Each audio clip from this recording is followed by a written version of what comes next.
Sikku, that was like, I think Michael Bracewell again was going for another sixer, I thought. But good catch by South Shakil as well, present minded थे. तो बाबर ने catch पकड़ा था या south Shakeel? I think it was South Shakil. South Shakeel सब लिखा हुआ है। वो जो मैंने आपसे कहा था ना, जो आखिरी 10 ओवर हैं ये मैच का फैसला करेंगे कि वो न्यूजीलैंडर्स की पूरी कोशिश होगी कि मैक्सिमम रन्स कर लें। अभी तक उन्होंने इतना बुरा नहीं किया है, 5 ओवर में उन्होंने 54 रन कर दिए। तो अब 5 ओवर 200 रन थे उस वक्त जब 40 ओवर थे, तो अब आखिरी 5 ओवर में फिर वो डिसाइडर होंगे कि कितने रन्स होते हैं। कम से कम रन्स हों तो पाकिस्तान के लिए बेहतर है। मगर अब एक एडवांटेज ज़रूर होगा पाकिस्तान को कि अब पेसर्स गेन करेंगे, नसीम शाह और शाहीन अफरीदी, और ये लोग जो है हारिस रऊफ तो अब नहीं है। हाँ, तो कम से कम रन दें। हाँ। देखिए, मैं जो बार बार फर्स्ट क्लास क्रिकेट खेलने की बात करता हूँ, हालांकि मैंने देखा था कि हारिस रऊफ ने 2 मैच खेले हैं अपने जो भी इदारे से खेलते हैं। इनको रेगुलर क्रिकेट खेलनी है, जब तक ये नहीं खेलेंगे तगड़े नहीं होंगे। अब मुझे नहीं पता कि उनकी इंजरी किस लेवल की है, अल्लाह करे इतनी ज़्यादा ना हो, इसलिए कि उनकी ज़रूरत पड़ेगी हमें चैंपियंस ट्रॉफी पे। Absolutely, and we'll get a quick health update on him as well. So, भट्टी साहब, I think यही prediction हो रही थी। I think अभी जितनी फास्ट इन लोगों ने लास्ट 50 रन्स बनाए हैं, मुझे भी इस वक्त लग रहा था कि बस पेसर्स को आ जाना चाहिए to control everything. So good, अभी थोड़ा सा टोन डाउन हो जाएंगे न्यूजीलैंड, होपफुली। फातिमा, देखिए, न्यूजीलैंड की क्रिकेट का ये स्टाइल है कि वो फियरलेस क्रिकेट खेलते हैं। हमारे यहाँ कई दफा प्रेस कॉन्फ्रेंस वगैरह में फियरलेस का वर्ड यूज होता है, लेकिन हमारी क्रिकेट में वो चीज कम नजर आती है। आप देखें, ब्रेसवेल आए, ग्लेन फ्लिक्स आए, अब उनके कप्तान आ गए सेंटनर। मुझे याद है ग्लेन फ्लिक्स को ने तकरीबन 1.5 साल पहले जब न्यूजीलैंड की टीम आई थी तो कराची में एक वनडे मैच था, सिंगल हैंडेडली आफ्टर में जितवा के अपनी टीम को चले गए थे। तो ये क्रिकेट है जो सिक्कू भाई जो बात कर रहे हैं ना, बिल्कुल हमारी डिपार्टमेंटल क्रिकेट में या फर्स्ट क्लास क्रिकेट में प्लेयर्स को जाना चाहिए। लेकिन आज चूंकि ट्रायंगुलर टूर्नामेंट बहुत सालों बाद पाकिस्तान में हो रहा है, कजाफी स्टेडियम नई शेप में आया है, वहाँ ओपनिंग मैच है, लेकिन हमारी क्रिकेट का आलमिया है। अब कराची में यहाँ जो डिपार्टमेंटल टीमों का जो टूर्नामेंट चल रहा है, कुछ मैचेस ऐसे हुए, मोहम्मद हफीज ने भी उसकी कंप्लेन की, वहाँ ड्रेसिंग रूम नहीं थे, टॉयलेट्स नहीं थे। केसीसी स्टेडियम में फर्स्ट क्लास मैचेस हो रहे हैं, वहाँ की भी हालत तो बहुत अच्छी नहीं है।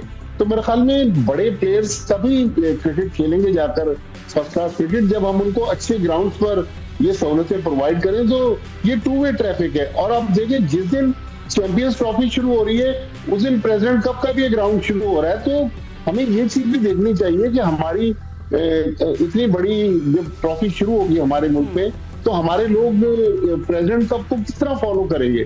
तो क्रिकेट बोर्ड जब शेड्यूलिंग करने बैठता है साल के आगाज में, तो ये सारी चीजें उनके जहन में होनी चाहिए। ठीक है, सो प्रोजेक्टेड स्कोर मैं भी देख रही थी सिकंदर, सो 284 अगर करंट रन रेट पे चलेंगे, अदरवाइज एक्सेलरेट तो 304 305 अब देख रहे हैं। अच्छा, हारिस रऊफ की भी अपडेट आ गई है कि उनकी शार्प पेन है left side of chest following एक बॉल जब उन्हें करवा रहे थे तो ड्यूरिंग द मैच वो है, अभी असेसमेंट है, लो ग्रेड स्ट्रेन है, तो हो सकता है कि वो वापस मैदान में आ जाए। बट लेफ्ट साइड पे क्या ना, लेफ्ट साइड, हाँ लेफ्ट साइड के, तो ये जब इस तरह, हाँ जब इस तरह वो स्ट्रेच करते हैं ना बॉल कराने के लिए, तो एक दफा मुझे भी हो चुकी है। तो ये वुमन फास्ट बॉल, आप वापस आए थे? नहीं, मैं 1 हफ्ता के लिए तो मुझे रेस्ट मिला था। ये वापस आए जियो के स्टूडियो में। नहीं, ये 78 अब दूसरों को स्ट्रेन देते हैं, low grade and high grade. High grade भाई, मैं जो देखता हूँ वो बोलने का आदी हूँ, मैं क्या करूँ।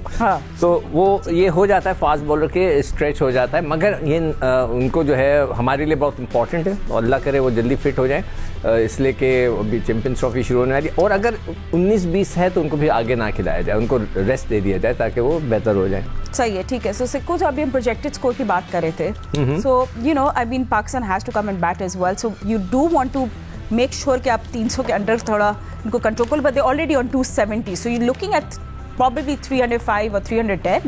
मुझे ऐसे ही लग रहा है कि जिस तरह के स्कोर तेजी के साथ जा रहा है। मगर देखिए, हमारे पास इसलिए हम पे प्रेशर पड़ेगा कि हमारे पास 2 ऐसे खिलाड़ी हैं जिनके ऊपर सबकी निगाहें हैं कि वो क्या करते हैं। एक तो फ़खर है, इसलिए कि वो बड़ी दिनों के बाद वापस आ रहा है और उसका फॉर्म में आना बड़ा अच्छा है, लोग बहुत इंपॉर्टेंट है, लोग उसके बहुत बातें कर रहे हैं। और एक बाबर, ये दोनों ने अच्छे निक में आना है। बाकी कामरान वगैरह तो खेलते हुए आ रहे हैं, उनको तो पता है कि वो उन्होंने कहाँ स्कोर करना है, तो अपना टाइम लें बाबर और फखर देखते हैं कि दोनों क्या करते हैं आज। ठीक है। So by the way Glenn Phillips की भी उस टाइम हाफ सेंचुरी होगी थी, सो वी डिडंट टेल, आप लोगों को पता, आप शेयर करना भूल गए। सो इस 59 for 59। तो वैसे बटी साहब एक क्रेडिट देना चाहिए न्यूजीलैंड को, फर्स्ट डे कम वो खेल रहे कंडीशन से, आज का मैच वही जीतता है जो कंडीशंस को जल्दी अडेप्ट करता है। एंड आई थिंक जिस तरह न्यूजीलैंड के बैटर्स ने बैट किए, इनको तो बहुत दाद देनी चाहिए। दे डिड रियली वेल, हर किसी ने आके अपनी तरफ से फुल कंट्रीब्यूशन दी है, and I think that's good enough. देखिए फातिमा, वो जो कहते हैं ना 7 समंदर पार, वाकई अगर आप कराची से क्राइस्टचर्च या ऑकलैंड के लिए सफर करें तो दुबई से तकरीबन 15-16 घंटे की फ्लाइट है। लेकिन आप देखें कि दुनिया के दूसरे कोने से पाकिस्तान आकर उनको मेरे ख्याल 72 आवर्स हुए, विद इन 72 आवर्स उन्होंने किस तरह कंडीशन को अडॉप्ट कर लिया, और जब मैच में उतरे इतने बड़े क्राउड के सामने, पाकिस्तान का होम क्राउड है, लेकिन वो किसी भी मरहले पर अंडर प्रेशर नजर नहीं आ रहे। तो यही वो क्रिकेट है। अब हमारे यहाँ डोमेस्टिक क्रिकेट और इंटरनेशनल क्रिकेट के गैप को खत्म करने की बातें होती है, लेकिन यही तो वो गैप है जिसमें आप देखें कितनी आसानी से वो लोग अपने आप को एडजस्ट कर लेते हैं, लेकिन हमारा जो लड़का आता है वो उसको एडजस्ट होने में बहुत टाइम लगता है। तो न्यूजीलैंड को बहरहाल क्रेडिट तो जाएगा कि, लेकिन आज पाकिस्तान के बॉलरों को भी एक फातिमा क्रेडिट देना पड़ेगा कि आज केन विलियमसन ने जो 50 बनाई है वो उनके कैरियर की स्लोएस्ट 50 है। इसका मतलब है कि शुरू में पाकिस्तान के फास्ट बॉलरों ने अच्छी बॉलिंग की, उनको खुलकर बैटिंग करने नहीं थी, वरना केन विलियमसन तो इनसे भी ज्यादा खतरनाक है। एब्सोल्युटली। नहीं, मगर अभी भट्टी साहब आप ये जो बात कह रहे थे कि जी जब चैंपियंस ट्रॉफी हो रही है तो उस वक्त प्रेसिडेंट कप नहीं होना चाहिए। पूरी दुनिया में जो है वो जो आपकी सीरीज़ें चल रही होती हैं, बैकग्राउंड के अंदर उनकी डोमेस्टिक क्रिकेट चलती है, और उसका मकसद ही ये होता है कि किसी की फॉर्म ना हो, किसी के रनअप सही नहीं जा रहा हो, तो वो जाकर उधर खेल कर वापस आ जाए। एक मैच खेलता है तो उसका रिदम आता है, तो यही कहा जाता है। ये लोग नहीं खेलते ना, ये लोग नहीं खेलते।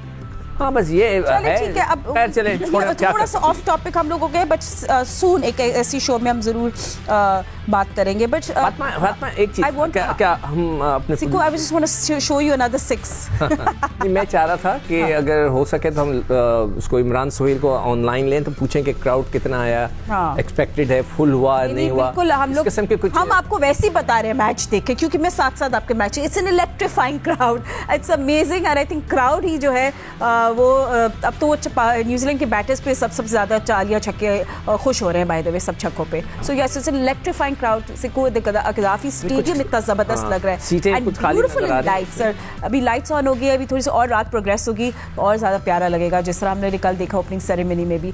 सो आई थिंक बच्चे थोड़े डिसअपॉइंटेड है, but he is also happy. I mean it's not every day कि ग्लेन फिलिप्स आके इतने छक्के मार के जाए। सो या ये थ्रेटनिंग स्कोर लग रहा है। ओहो, this is not going to stop.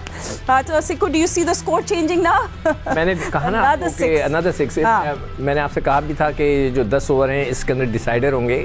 200 थे, 200 से अब तक जो है इन्होंने 85 I think not by now, yeah. I'm just going to check that. थोड़ा सा वो नजर, और क्या अजीब और गरीब छक्का मारा है ये आजकल की cricket. You know what? It doesn't matter. Amazing. मैं तो ये शॉट्स देखता हूँ तो हम हमारे दौर में तो ये तस्वुर भी नहीं होते थे इस किस्म के शॉट जो ये लोग खेलते हैं आजकल के लोग, जो लड़के हैं। Amazing shots. So I'm just making my own predictions and everything. So Sikku, I think 300 plus तो होगी। Of course. अब मुझे तो ऐसा लग रहा है कि 350 भी हो सकता है। ये जो अभी छक्का मारा है, आप देखिए शाहीन शाह अफरीदी 140 प्लस की स्पीड से गेंद करा रहे हैं। गेंद अभी उनके हाथ में थी, बैट्समैन ने पहले शॉट कमिट कर दिया। तो बहरहाल बैट्समैन को आप देखें कितनी दिलेरी से बैटिंग कर रहे हैं, और पूरी वो प्लानिंग से आए कि रुकना नहीं है। वो फियरलेस खेल रहे हैं, और स्कोर जो है वो अब तकरीबन 300 के ऊपर ही जाता हुआ नजर आ रहा है। बस लेट्स सी। बट आप लोग सिक्को, बस वन लास्ट आपसे सवाल पूछ रहे थे before we close it. How do you see now Pakistani batters in this conditions coming into bat, because वो ज्यादा सबसे इंटरेस्टिंग अब हमारी चेज है देन द स्कोर। जैसे मैंने पहले कहा कि फखर और आपके बाबर, इनके पर बहुत ज्यादा सेट करेंगे। इनको नहीं, मैं कहता हूँ कि वो आराम से खेलें, मगर अपनी फॉर्म लेके आए वापस। It's very important for us. मगर अगर वो अच्छे रफ्तार के साथ जाएंगे, इसको चेस करते हुए, तो वो तो बहुत ही अमेजिंग हो जाएगा। Otherwise they should play like to get their form back. उससे ये होगा कि हमें थोड़ा सा कॉन्फिडेंस आ जाएगा कि हमारे ये 2 प्लेयर्स हैं फॉर्म में आ रहे हैं, और वो कामरान भी हैं इनके साथ, और कामरान के बाद आपके रिजवान होंगे नंबर 4, उनका फेवरेट जगह है, फिर ताहिर है शायद।